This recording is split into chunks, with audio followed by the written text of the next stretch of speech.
Imagine walking into your mom's house, heart pounding from another fight about money, only to watch her grab a bottle of bleach, pour it into a cup, and hold it to her lips, threatening to drink it all unless you hand over 20 grand. But what if that desperate act was the last straw that led to her ultimate downfall?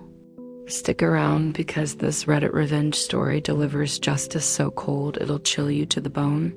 Hey everyone, if you've ever felt that burning rage from family, betrayal where someone you trusted turns manipulative and leaves you powerless, then you know the craving for karma. Hit that like button if you're ready for some sweet justice. Subscribe for more Reddit revenge tales that hit right in the feels. And let's dive in. This one's a roller coaster of emotion and payback. Let's rewind to 2022. I was 23, fresh into adulthood, and my mom and I had just bought a house together. It was supposed to be our family haven, a place where we build.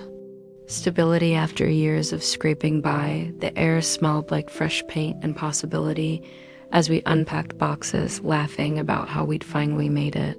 I chipped in wherever I could, groceries from my part-time job, utility bills when her paycheck fell short, even little things like fixing the leaky faucet myself to save cash. Mom handled the bulk of the mortgage, and we had this unspoken pact. It was ours together, but cracks started showing subtle at first. I'd noticed the mail piling up, unopened envelopes with red, urgent stamps. Mom's eyes would dart away when I'd ask about it, brushing me off with a forced smile. "Don't worry, honey, I've got it handled." Little did I know she was sinking into over 40 grand in debt credit.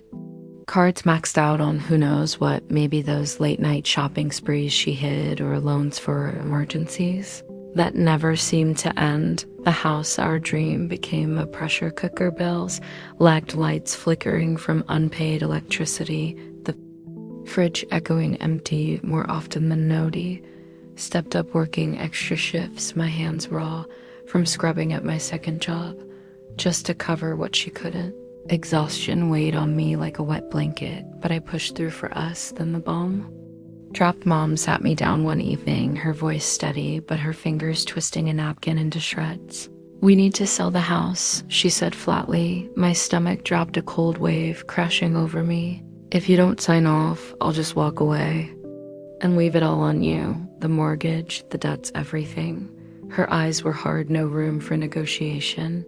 It felt like a slap, the betrayal stinging sharper than any argument. Frustration boiled inside me.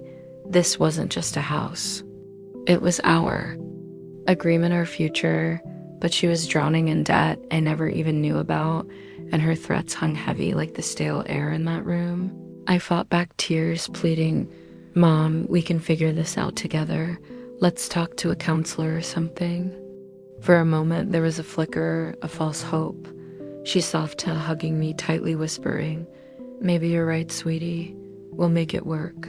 But it was a mirage. She doubled down, calling realtors behind my back, her voice rising in arguments. "Sign the papers or you're on your own." The setback hit like a gut punch, powerlessness flooding me as I realized her manipulation ran deep. She wasn't just in debt. She was arrogant about it, hypocritical, preaching family loyalty while shredding ours for her mistakes. I signed the pen, heavy in my hand, ink blurring through my tears. The house sold quick, netting her $60K that vanished into her debts like water down a drain. Me, I walked away with $20K tucked away for emergencies, my safety net. After being uprooted, fast forward 2 months, I'd moved out. Crashing on a friend's couch while hunting for my own place, the freedom bittersweet. No more shared walls, but the fights lingered. Texts pinning about house money she claimed I owed. Then yesterday I showed up at her new apartment to talk it out. The door creaked open to dim lights and the sharp tang of alcohol on her breath. She was already tipsy, eyes glassy, slurring about her latest bills. "I need that." 20,000, she demanded, her voice cracking with desperation. I shook my head, heart racing. "Mom, that's my emergency fund. You got your share, use it wisely." That's when it escalated. Her face twisted, a mix of rage and despair as she stumbled to the kitchen. The cabinet slammed, bottles clinking, and she yanked out the bleach, harsh chemical fumes hitting me like a wall.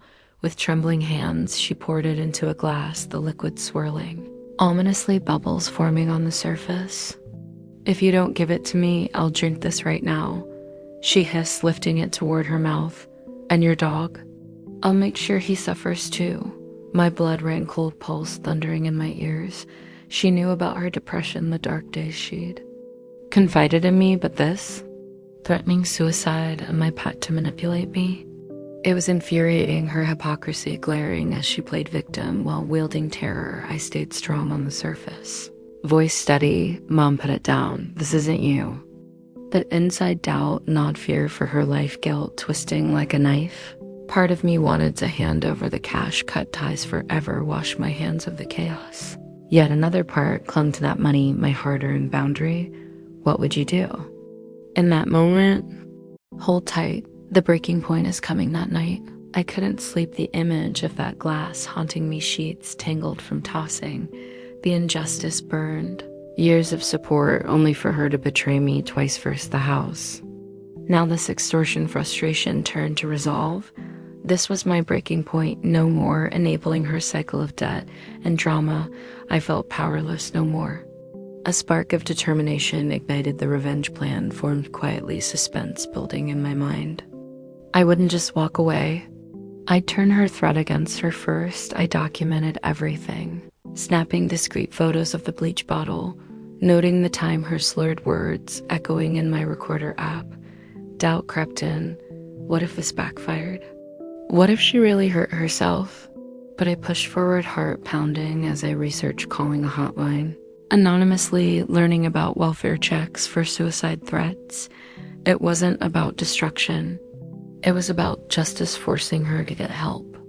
While I reclaimed control, execution was swift, tension coiling like a spring. The next morning I texted her, "I'm coming over to talk." She replied eagerly, probably smelling victory. I arrived palms sweaty but composed as she reached for another drink. I laid it out. "Mom, I love you, but this ends now." Her eyes narrowed, suspicion flickering before she could retort. I dialed emergency services right there, voice calm but firm. "My mother is threatening suicide with bleach. She needs help." Sirens wailed in the distance, growing louder, her face paling as reality hit. She dropped the glass liquid, spilling across the floor. "What have you done?" She gasped, hands shaking, climax erupted in chaos. Paramedics burst in the door, banging open their boots, thudding on the carpet. Mom's arrogance shattered her manipulative facade, crumbling into disbelief and humiliation. "You called them on me?" She shrieked, tears streaming as they gently restrained her. For evaluation, her threats exposed no more leverage. I stood back, a mix of relief and triumph, washing over me, the weight lifting like fog clearing. She was taken for a psych, hold her depression, finally addressed by professionals, not manipulation. And at $20K, it stayed mine untouched. Justice landed hard, Mom's raw reaction. A storm of anger turning to sobs, her hypocritical pleas. "How could you do this to your own mother?"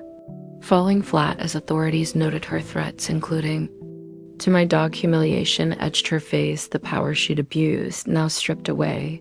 For me, it was emotional release. Tears of relief streamed as I drove off, the knot in my chest, unraveling triumph, surged. I'd taken back control, no longer her. Emotional hostage karma doesn't always strike with thunder. Sometimes it's the quiet act of drawing a line that echoes loudest. In the end, revenge wasn't about revenge. It was about reclaiming my power from years of betrayal. Justice isn't always flashy. Sometimes it's just refusing to be dragged down, letting natural consequences teach the lesson. Karma has a way of balancing the scales when you least expect it. If this story fired you up or gave you that satisfying chill, smash that like button and drop a comment. What's the wildest family karma you've witnessed? Subscribe now for more Reddit revenge stories that deliver the justice we all crave. See you in the next one.